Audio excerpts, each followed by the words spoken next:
بسم اللہ الرحمن الرحیم۔ معزز سامعین السلام علیکم۔ آج ایک اور ویڈیو لے کر آپ کی خدمت میں حاضر ہوا ہوں۔ یہ ویڈیو سکندر ذوالقرنین کے بارے میں ہے، جس کے بارے میں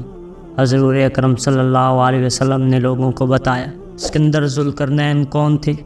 جن کا ذکر زبور میں آیا ہے؟ کیا وہ نبی تھے یا ایک عام انسان تھے؟ یہ سب کچھ آپ کو اس ویڈیو میں بتایا جائے گا۔ سکندر ذوالقرنین وہ تھے جنہوں نے یاجوج مجوج قوم کو روک رکھا تھا اور مشرق سے مغرب تک سفر کیا تھا۔ وہ واحد انسان تھے جنہوں نے مشرق سے مغرب تک ساری دنیا کو دیکھا تھا، اور دنیا کا آخری کونا بھی۔ یہ ایک بہت ہی بڑا واقعہ ہے، اس لیے میں اس کو 2 حصوں میں بناؤں گا۔ آج کی پہلی ویڈیو اور انشاءاللہ اس کا نیکسٹ ایپیسوڈ بھی جلد اپلوڈ کر دوں گا۔ تو آئیے ہم اپنے آج کے موضوع کو شروع کرتے ہیں۔ معتبر راویوں سے یہ چیز واضح ہو گئی کہ کئی وجہ سے سکندر کو ذوالقرنین کہتے ہیں۔ وہ کاف سے کاف تک گئے، یعنی مشرق سے مغرب تک۔ اللہ تعالیٰ نے ان کو بادشاہت دی تھی اور انہوں نے اپنی بادشاہت کے طول و عرض میں سیر کی، اور قرن کہتے ہیں 30 برس یا 80 برس یا 120 برس، یہی صحیح ہے۔ حدیث میں آیا ہے کہ حضرت نے فرمایا، ایک مرد عشق کرنا، اور اس مرد کی عمر اس وقت 100 برس کی تھی۔ اور ایک دوسری روایت میں قرن گوشہ جہان کو بھی کہتے ہیں، یعنی ایک گوشہ جہاں کا وہ ہے جہاں سے آفتاب طلوع ہوتا ہے، اور دوسرا گوشہ وہ ہے جہاں آفتاب غروب ہوتا ہے۔ پس سکندر ذوالقرنین دونوں گوشوں تک پہنچے تھے، اور ذوالقرنین اسی لیے کہتے ہیں ان کے 2 شاخ تھیں، اور سکندر اس لیے کہتے ہیں ان کا نام تولد اسکندریہ میں ہوا تھا۔ اور حضرت ابن عباس رضی اللہ تعالیٰ عنہ سے روایت ہے کہ جب ابو جہل اور مکہ کے کفار رسول خدا کی رسالت پر ایمان نہ لائے اور بطور شرارت بدذاتی کر کے حضرت کی پیغمبری آزمانے کے لیے ایک شخص ملک یثرب میں علماء یہود کے پاس بھیجا کہ ہمارے درمیان ایک شخص ہے، وہ دعوی نبوت کا کرتا ہے، ہم نہیں سمجھتے یہ شخص سچ کہتا ہے یا جھوٹ، تم کو تو علم توریت خوب معلوم ہے، لہٰذا ہمارے لیے چند مسئلے قدیم زمانہ گزشتہ کی جس کا وہ جواب نہ دے سکے اپنی کتابوں سے چن چن کر ہمارے پاس بھیج دو۔ یہاں آ کر ہم کو سوالات اس کے سکھا دو کہ ہم اس سے پوچھیں اور سوال کریں، پھر دیکھیں وہ اس کا جواب دے سکتا ہے یا نہیں۔ تب یہودیوں نے کئی سوالات مشکل ترین اپنی کتاب توریت و زبور سے دیکھ کر نکالے۔ مثلا ان سے پوچھا کہ روح کیا چیز ہے، اور اصحاب کہف کون لوگ ہیں، اور ان کا حال کیا تھا، اور سکندر ذوالقرنین کون ہیں اور ان کا کیا حال تھا۔ یہ مشکل سوالات یہودیوں کے بہت نامور عالموں نے اپنی کتاب سے نکالے تھے، اور یہ سب سوالات و مسائل ابو جہل کے پاس لکھ کر بھیجے۔ تب اس ملعون نے حضرت محمد صلی اللہ علیہ وآلہ وسلم کے پاس جا کر سوالات مذکورہ شروع کی۔ سب سے پہلے اس نے یہ کہا، اتیت الکتاب بمثل ما اوتی موسیٰ من الکتاب لمنعک، یعنی اگر آئے تم کتاب کے ساتھ مثلا اس کتاب کی جو دی گئی موسیٰ یعنی توریت، تو البتہ ہم تم پر ایمان لائیں گے جیسا کہ توریت پر ایمان لائے۔ حضرت رسول اکرم صلی اللہ علیہ وسلم نے فرمایا، اس کا جواب میں کل دوں گا، اور یہ جملہ اس وجہ سے آپ نے فرمایا کل جبرائیل علیہ السلام آئیں گے تو ان سے پوچھیں گے اور اس کا مکمل جواب دے دیں گے، لیکن یہ جملہ کہتے وقت آپ نے انشاءاللہ نہ کہا، اس لیے 11 دن تک حضور اکرم صلی اللہ علیہ وسلم کے پاس جبرائیل علیہ السلام نہیں آیا۔ یہ دیکھ کر کافروں نے حضرت محمد صلی اللہ علیہ وسلم سے کہا، اے محمد تیرے خدا نے تجھ کو چھوڑ دیا ہے۔ یہ بات کافروں کی سن کر حضرت محمد صلی اللہ علیہ وآلہ وسلم بہت ہی غمگین ہوئے، اور پھر جناب باری تعالیٰ میں عرض کی، کافر لوگ ہم پر تانا دے رہے ہیں اور سوال کر رہے ہیں، میں ان کو کیا جواب دوں؟ یہ آپ کی معروضات سن کر اللہ رب العالمین نے حضرت جبرائیل علیہ السلام کو جمعے کے دن ظہر کے وقت نازل فرمایا، اور حضرت جبرائیل علیہ السلام نے حضور اکرم صلی اللہ علیہ وسلم اللہ تعالیٰ کی طرف سے درود و سلام پہنچایا، اور یہ فرمان خداوندی بھی اپنے ساتھ لائے۔ ترجمہ، اور نہ کہو تم کسی کام کو کہ میں یہ کروں گا کل کو، مگر یہ کہ چاہے اللہ تعالیٰ، اور اگر بھول جاؤں تو یاد آئے، اگرچہ وقت گزر چکا ہو تو بھی پھر انشاءاللہ کہنا چاہیے۔ اور کافروں نے جو کہا تھا کہ خدا نے تم کو چھوڑ دیا ہے،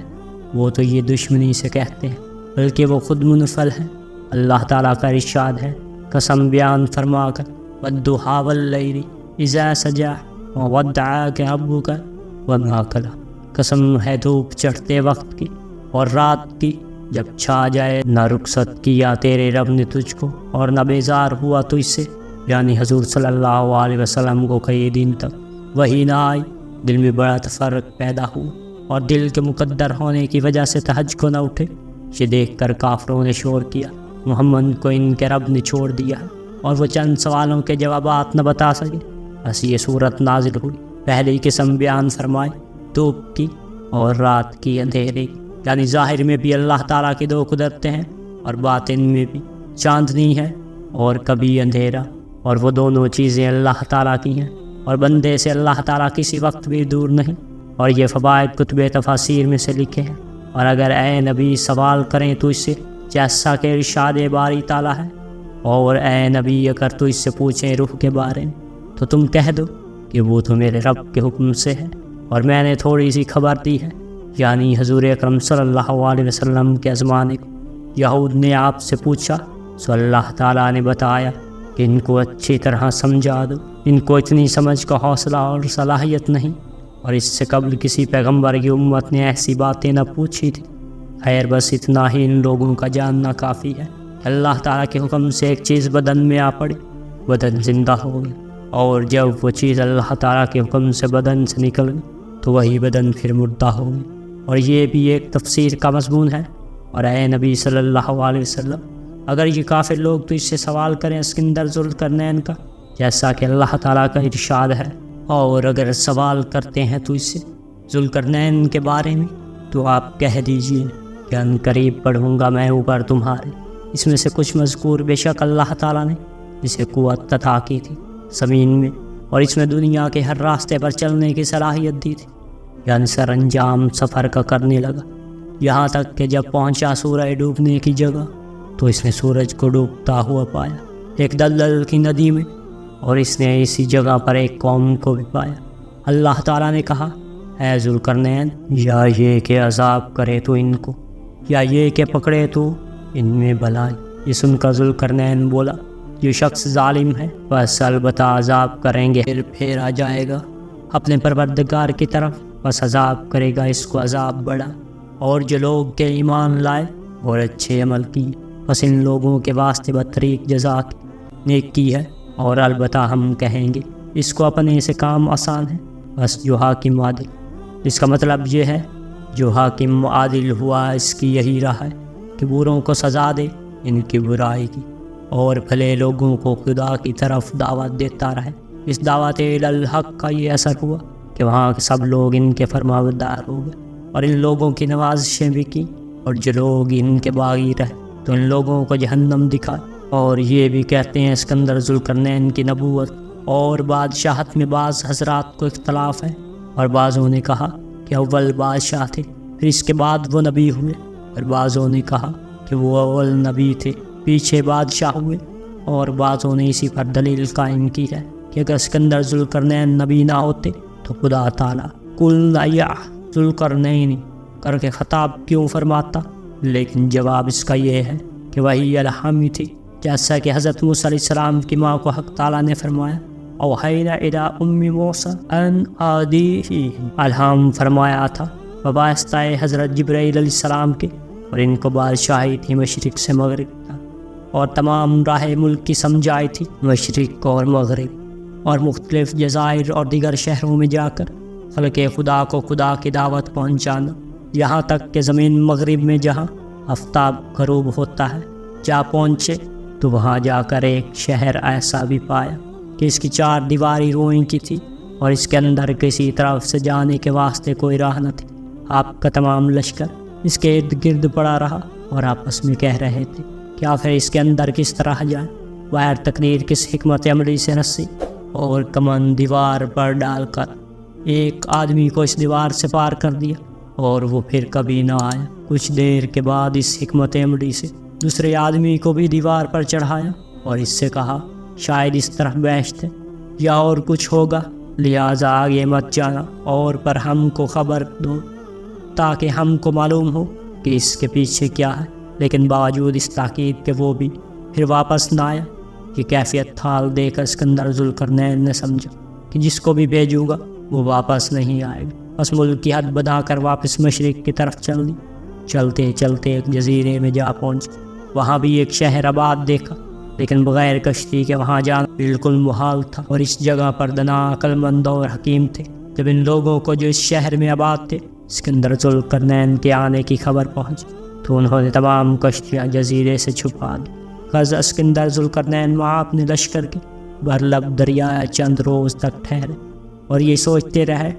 کہ کس حکمت عملی سے دریا عبور کر کے اس جزیرے میں جا اترے۔ وہاں کے جو لوگ ان کو ملتے وہ اپنے جسمی اعتبار سے بہت ہی دبلے تھے، اور ان سے پوچھتے کہ تمہارا دبلا پتلا ہونے کا کیا سبب ہے۔ اس کے جواب میں ان لوگوں نے اسکندر سے کہا، یہ ہمارے شہر کی غذا اور آب و ہوا کا اثر ہے۔ ہم لوگ بڑی حکمت سے غذا کھاتے ہیں، چنانچہ اس کی خاصیت بھی یہی ہے کہ جو آپ دیکھ رہے ہیں۔ بس ان لوگوں نے اسکندر ذوالقرنین کی دعوت تعام کی اور ضیافت میں اپنی حکمت عملی سے غذا تیار کر کے ایک خان میں جواہرات سجا کر اسکندر ذوالقرنین کے سامنے لا رکھا، اور پھر وہ سب کے سب الگ ہو گئے اور اسکندر ذوالقرنین سے کہنے لگے، آپ تناول کیجیے۔ اسکندر ذوالقرنین نے لوگوں سے کہا، آپ لوگ بھی آئیں اور ہمارے ساتھ شامل کر کے کھانا کھائیں۔ اور اسکندر ذوالقرنین نے ان سے یہ بھی کہا کہ بھائی، یہ تو ہماری غذا نہیں ہے اور ہم یہ غذا کس طرح کھائیں۔ اس کے جواب میں ان لوگوں نے اسکندر ذوالقرنین سے کہا، تم اس لیے یہاں تک آئے ہو اور تمہاری یہاں تک آنے کی کیا غرض و مقصود ہے؟ آپ کو معلوم ہونا چاہیے کہ جو چیزیں آپ کے سامنے ہم لوگوں نے پیش کی ہیں وہ بھوک کو نفع دیتی ہیں۔ پھر آپ ہم سے کیا چاہتے ہیں؟ جب یہ باتیں اسکندر ذوالقرنین نے ان لوگوں سے سنی، پھر وہاں سے ہندوستان کی طرف روانہ ہو گئے اور اپنا ایک قاصد بھی شاہ ہند کے پاس روانہ کر دیا کہ وہاں جا کر کہو کہ ہمارے ساتھ بہت لشکر ہے اور ہم یہ بھی چاہتے ہیں کہ تمہارا ملک برباد نہ ہو، اور نہ ہم یہ چاہتے ہیں کہ تم سے لڑائی کریں۔ بس تمہیں لازم ہے کہ اس خبر کو پاتے ہی سب کے سب ہماری اطاعت میں آ جاؤ، اور جو خراج ہم مقرر کریں اس کو قبول کرو۔ چنانچہ اسکندر ذوالقرنین کے قاصد نے یہ باتیں شاہ ہند سے جا کر کہیں کہ آپ ہمارے شہنشاہ اسکندر ذوالقرنین کی اطاعت قبول کریں، اور ایک علچی بھی اپنی طرف سے ان کے پاس بھیجا تاکہ وہ شہنشاہ کو شاہانہ استقبال کے ساتھ لا۔ یہ سن کر شاہ ہند نے بہت تعظیم و تکریم سے ایک ایلچی تحفہ ہدایہ دے کر اسکندر ذوالقرنین کے پاس بھیجا۔ جب شاہ ہند کا ایلچی اسکندر ذوالقرنین کے پاس پہنچا تو اس نے بادشاہ ہند کا بھیجا ہوا تحفہ ہدیہ اور نذرانہ ان کے سامنے پیش کیا۔ تو اسکندر ذوالقرنین نے اپنے کارندوں کو حکم دیا کہ اس ایلچی کو لے جا اور اچھی طرح رہنے کو جگہ دو، اور 3 دن کے بعد اس ایلچی کو میرے پاس حاضر کرنا۔ چنانچہ حسب الحکم ملازموں نے اس کو لے جا کر اچھی طرح سے ایک جگہ پر رکھا، اور 3 دن کے بعد حضرت اسکندر ذوالقرنین کی خدمت میں حاضر کیا۔ اور اسکندر ذوالقرنین نے اس کو دیکھ کر اپنا سر نیچا کیا، اور اس ایلچی نے اسکندر ذوالقرنین کو دیکھ کر اپنی ایک انگلی ناک کے نتنے میں ڈال کر پھر نکال لی، اور بغیر کہے کسی سے اپنی جگہ پر چلا گیا۔ خاص لوگوں نے یہ حال دیکھا اور اسکندر ذوالقرنین سے عرض کی، اے بادشاہ، اپنی شاہن کے ایلچی کو دیکھ کر اپنا سر نیچا کیوں کیا؟ اور اس ایلچی نے حضور کو دیکھ کر اپنی انگلی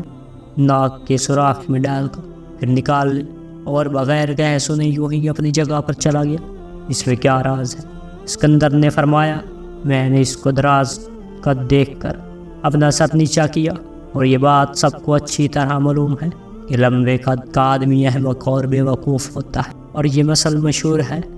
یعنی دیکھا گیا کہ آدمی دراز قد والے زیادہ تر احمق ہوتے ہیں، لیکن حضرت عمر رضی اللہ تعالیٰ عنہ نہیں ہے۔ اور یہ بھی دیکھا گیا کہ ہر پستہ آدمی فتنہ ہوتا ہے، مگر حضرت علی رضی اللہ تعالیٰ عنہ نہیں ہے۔ اور اس نے جو اپنی ناک کے سوراخ میں انگلی رکھی تھی کہ یہ میرا تعال اسکندری دیکھی، پھر جاؤ اور اسے میرے پاس لے آؤ اور اس کو کھانا کھلاؤ، وہ بزرگ آدمی ہے، پھر اس کو واپس لے آئے اور اس کے کھانے کے واسطے صرف روٹی اور گھی بھیجی تاکہ اس کی عقل کی آزمائش ہو جائے۔ چنانچہ وہ روٹی اور گھی کھا گیا، اور اس نے ایک سوئی روئی میں رکھ کر اسکندر ذوالقرنین کے پاس بھیجی، اور اسکندر ذوالقرنین نے اس سوئی کو سیاہ رنگ کر کے اس روٹی اور گھی پر رکھ دیا۔ اس کے پاس بھیج دی، اور اس نے پھر ایک ٹکڑا آئینے کا اس پر رکھ کر اس کے اندر ذوالقرنین کے پاس بھیج دیا۔ بس یہ ماجرا بھی خاص لوگوں نے دیکھا، اور پھر ان لوگوں نے اپنے بادشاہ اسکندر ذوالقرنین سے عرض کی، اے جہاں پناہ، اس میں کیا حکمت ہے؟ بادشاہ بولے کہ روٹی اور گھی دینے کا مجھ کو یہ مطلب تھا کہ مرد علم و حکمت میں خوب ہوتے ہیں، جیسے روٹی ساتھ گھی کے، اور جو اس نے روٹی اور گھی پر سوئی رکھ کر بھیجی تھی، یہ سمجھ کر کہ وہ علم و حکمت میں خوب ہے، پھر میں نے اس کی سوئی کو سیاہ رنگ کر کے جو بھیجا تھا، اس کا یہ مطلب تھا کہ اس کا علم اور حکمت مانند آئینے کی صاف اور روشن ہے، اور ہم نے اس سے معلوم کر لیا کہ لمحے آدمی حقیقتاً بے وقوف ہوتے ہیں۔ بس ہم دونوں میں یہی اشارات میں گفتگو جاری تھی، پھر ان سے ذوالقرنین مشرق کو جہاں سے آفتاب طلوع ہوتا ہے وہاں پہنچ۔ آج کا ہمارا موضوع یہیں پر ختم ہوا، اور انشاءاللہ نیکسٹ ایپیسوڈ اس کا جلد اپلوڈ کر دیا جائے گا۔ یہاں تک ایک حصہ تھا، اور دوسرا حصہ آگے جو اس سے بھی زیادہ مزیدار ہونے والا ہے، اور اس کے اندر ذوالقرنین کی زندگی کا اصل قصہ تو وہ ہے جس میں یاجوج مجوج کا ذکر بھی آتا ہے۔ وما علینا الا البلاغ المبین۔